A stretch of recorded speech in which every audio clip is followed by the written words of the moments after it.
My name is Sophia, and at 30, I never expected to be at my parents' dinner table in Miami, feeling like it was a setup instead of mom's birthday celebration. The room was buzzing with fake cheer plates clinking as everyone pretended this was just a normal gathering.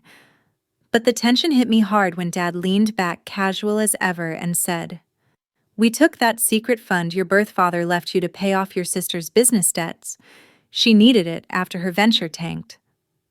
It landed like a gut punch, their words slicing through the air as if it was no big deal like borrowing a cup of sugar. Years of their favoritism had me ready for something like this, but inside the pieces clicked. They had no idea I'd already secured that fund, turning their scheme right back on them. Before I dive into the full story, I'd love to know what time it is, where you are, and which city you're tuning in from. It's incredible how these tales spread and connect us all. My birth father was the only one who truly valued me, not as the family outsider, but as someone worth protecting. He wasn't around long, passed when I was 5 from a sudden heart attack, but he set up that secret fund quietly through his lawyer to ensure I'd have a safety net one day. It was meant for my future education or a home away from the constant dismissals at home. Meanwhile, my sister approached everything like she deserved the world handed to her. She'd spend her allowance on clothes or gadgets the first day, then bat her eyes at our parents until they handed over more. It wasn't a one-off, it was her routine. They'd always cave, saying things like, "She's just young, Sophia. You'll understand when you're older." I remember being 8, tracking every penny in a little notebook he left me, splitting it into needs and savings like he'd taught through stories his lawyer shared. My sister, 3 years younger, would laugh it off. "Why bother? Mom and Dad will fix it." And they did. If she needed cash for a school trip to the Everglades, they'd pull from their pockets, no questions asked. But when I wanted supplies for my art class, it was always, "Figure it out yourself. You're the smart one." That stung, but I kept quiet, pushing through. By 12, I was doing odd jobs around the neighborhood, mowing lawns in the humid Miami heat to build my own stash. I'd review my earnings alone, imagining what my birth father would say. Proud nods, maybe. My sister got extras without lifting a finger for potential she chased in bursts. One time stands out: I saved for weeks to buy a bike for getting to my after-school gig at a local cafe. The day I reached my goal, she crashed her scooter into the neighbor's gate during some reckless stunt. Instead of making her own up to it, our parents dipped into my savings. "We'll replace it soon. Family first," Mom said with that forced smile. They never did. I took on more hours, pedaling an old rusty thing miles until I could upgrade. The lawyer mentioned it once during a check-in call about the fund. "Don't let them define your path. Secure what's yours." That advice stuck as we got older. I headed to community college here in Miami on scholarships, working nights at a bookstore to cover extras. My sister picked a pricey design program in Orlando, flunking classes but getting bailed out every term with wired money from home. I'd drive back for weekends, sitting through meals where they'd gush about her creative spark, even as projects flopped. I'd hold back when they pushed me to help review her ideas, knowing it meant covering her messes again.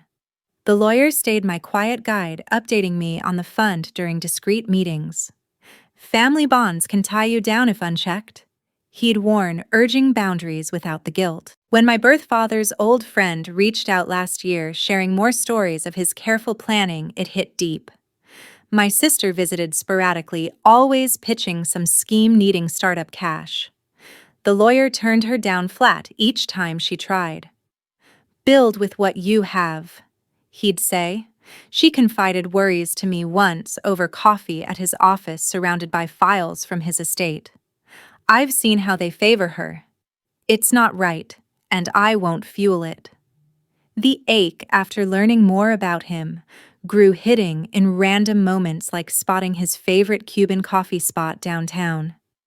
He'd hinted at the fund's size, around $200,000 from his investments, but our talks focused on lessons, not the cash.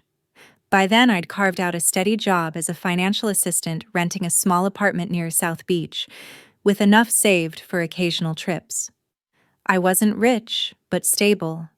Something he'd have approved.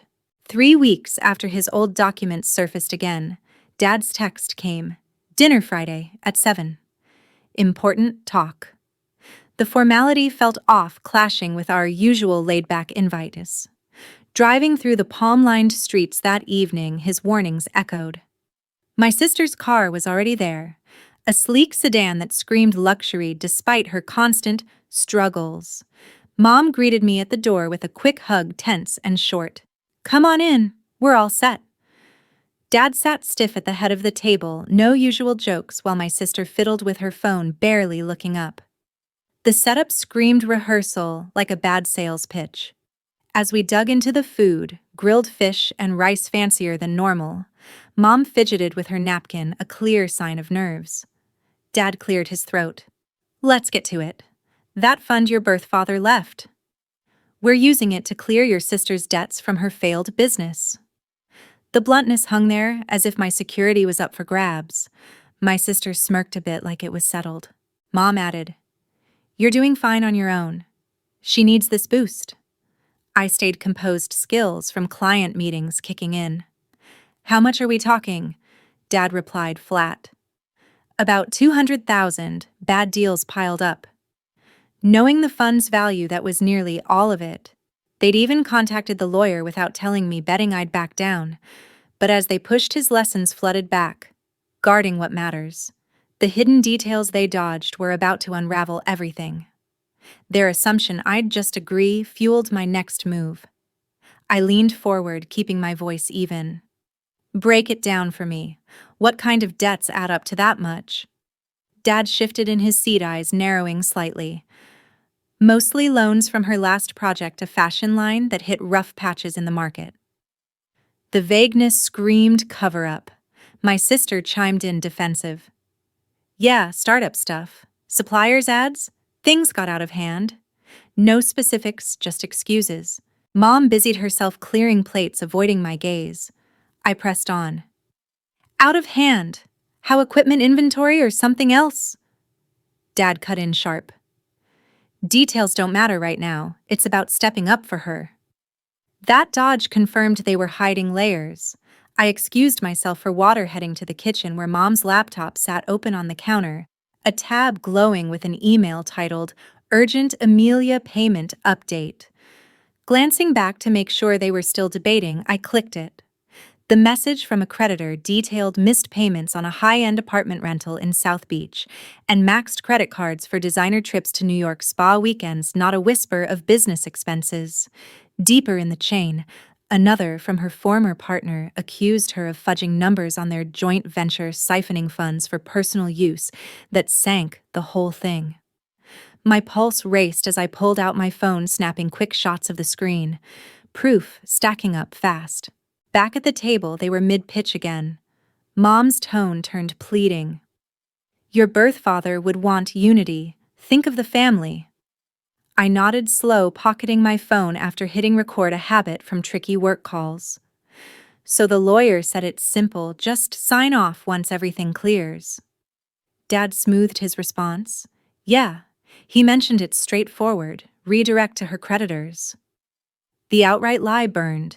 They'd bypassed me entirely, counting on my silence. I faked confusion. You're sure the fund's set for that? Mom jumped in, eager. Totally, hon, it's the smart play.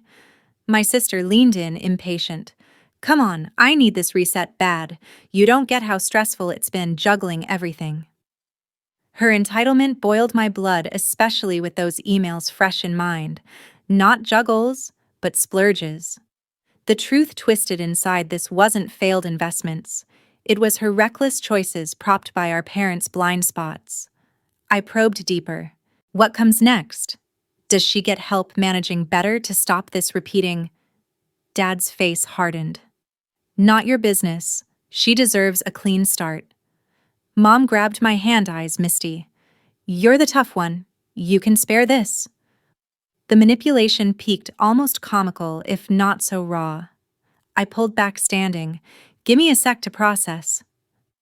In the hall, I overheard Mom whisper to Dad, "Is she buying it?" That sealed it, no more doubts. His lessons surged. Protect your foundation. The fund locked months ago after the lawyer's alert about their inquiries was my shield. I'd shifted it to an irrevocable account under my control with him as co-manager. No way for them to touch it. The pain of their betrayal hit first sharp and deep, but it cooled fast into resolve. They thought me the easy mark. Now I'd flip it. Recording still running, evidence in hand, I stepped back in, ready for the storm. Their whispers faded as I re-entered the room, phone still capturing every sound. They sat frozen in their spots, Dad commanding, the head mom on edge beside him, my sister slouched with that smug look. I took my chair again, voice steady despite the fire inside. "All right, I get what you're asking. You're set on using the fund for her reset." Dad nodded, firm like closing a deal. "It's the right call. She can't move forward without it." Mom added, soft, calculated. "We've always pulled together like this." My sister piped up, eyes pleading now. "It's been a nightmare, you know. This could turn things around for me." I held back a scoff, those emails burning in my memory. Nightmares from her own choices. Instead, I played along. The lawyer confirmed it's easy to shift. Dad's gaze flickered uneasy, but he pushed. He did. A few signatures, and it's done. Silence stretched as I pulled the folded note from my purse, one the lawyer had handed me during our last setup. My birth father left this instruction with him. I said, waving it but keeping it close. He warned about redirects like this, so he locked the fund in an irrevocable account 6 months back. It's mine alone. No access for debts or anyone else. The shift hit instant. Mom's hands stopped midair. My sister's phone clattered slight. Dad's jaw clenched tight. "What are you pulling?" He left it open. "We're handling it." I let the quiet build, then dropped it. "No, you aren't." The lawyer set it airtight to block exactly this, funneling to her flops. My sister twisted, angry. "That's bull. He had savings, that account. You're lying to hog it." Mom's voice shook. "Why would he cut us out? We're family." Dad rose, tone biting. "If this is some game, drop it. She needs that money now." I stayed put, cool. "I'm not gaming, I'm stating facts. The old setup you think exists is a shell. He did this knowing your patterns." Tapping my phone light, I added the punch. "And Florida's one-party consent. This whole talk's recorded your plan to grab my fund. Her debts from splurges, not business, your backdoor chats with the lawyer." The room exploded. Mom gasped sharp. "Recording us? That's low. How could you?" My sister jumped up, face flushed. "You sneaky bitch. Delete that now." Dad's voice boomed low. "Hand over the phone." I stepped back, firm. "It's cloud-backed already. The lawyer's got access plus a buddy in finance uptown. Push this, it goes wide." Mom's tears kicked in, more frustrated than real. "We're just looking out for her. How's that wrong?" The flip stung hard. "Looking out by stealing my backup you didn't even ask. Treated me like nothing." My sister paced, furious.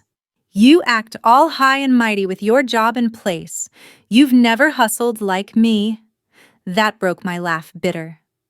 "Hustled, I scraped through school on my own while you blew through programs on their cash. I built from scratch while you racked tabs on trips and pads. Spare me the hustle talk." Dad tried switching soft. "Even locked we can adjust. Loan her some. It's what he'd expect." The twist on his intent pushed me. He locked it because he saw your asks for her fails since my teens. He wanted it safe, not wasted. Mom's facade cracked hard. "That man always picked you, stashing cash while we scraped for her shots." Masks off fully now. I grabbed my bag. "I'm out." "Why'd he skip her? Ask why you only reached out when needing handouts." My sister lunged close, venom thick. "You're no family, selfish clutching cash you didn't sweat for." Dad gripped her arm loose, no real hold. I headed out steady. Your choices. The account's sealed and I'm following his lead. Mom called after cracking. Don't storm off like this. But I kept moving, their plot crumbling behind.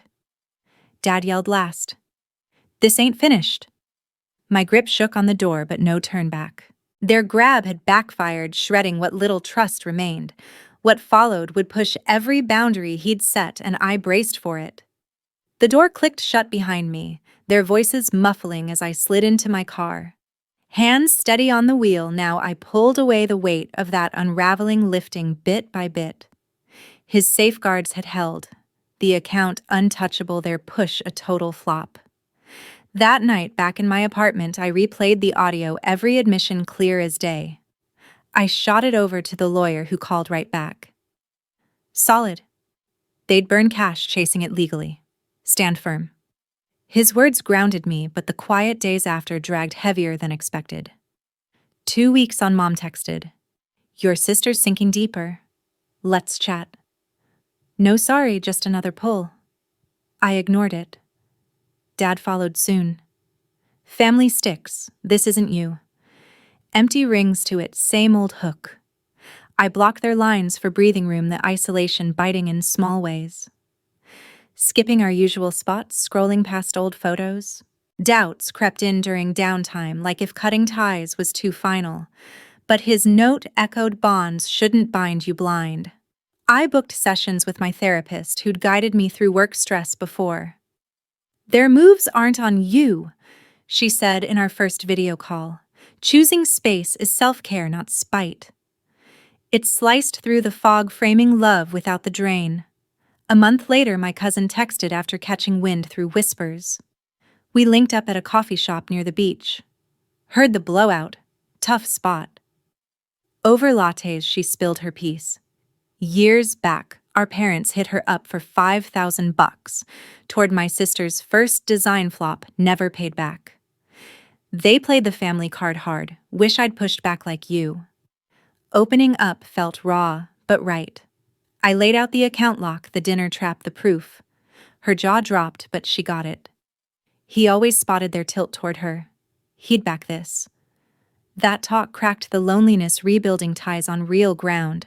My Aunt Dad's sister pinged next off her tip. On the call, she owned up they'd leaned on her for cash during my sister's college mess. I went no contact when it wouldn't stop. You're not the villain. Those convos wove a new net based on respect, not blood pulls. By month 4, messages trickled in via email, phones still blocked. Mom's desperate, she's piling more debt from her latest line. Can't you step in? Dad's sterner, that account's got plenty, we're blood. No remorse, just demands. Staring at the screen, the final snap hit. I fired back once, crisp, not covering her habits. Stop reaching. Then blocked those two, the cut clean and needed. It wasn't smooth, sleepless stretches questioning the fallout. But my therapist's line stuck. You shift responses, not them. The break wasn't payback, it was breathing free. I channeled the energy into his vision, tapping part of the account to launch a nonprofit, the Secure Futures Initiative, coaching young folks in Miami on money smarts, spotting traps, setting lines. Workshops mixed basics like budgeting splits with tools to spot guilts drawn from my scars. Seeing participants nail first accounts or shut down bad asks lit me up, his spirit in action. A year post-dinner, gazing out my window at the waves, peace settled solid. The account locked my basics, place nest egg, even a planned getaway to Cuba he'd loved talking about. But beyond bucks, it freed me from their loop. Families who values you, not drains you. He showed that, and I live it daily. To anyone caught in these webs, spot the signs. Favors without ask, tilts that sting, pushes masked as care. Drawing lines isn't cold, it's power. Financial games hit hard under loyalty guises. Guard yours even if it means stepping out. That's what saved me whole and forward. If you've faced this, what got you through, drop it below. I check everyone. Thanks for hearing me out.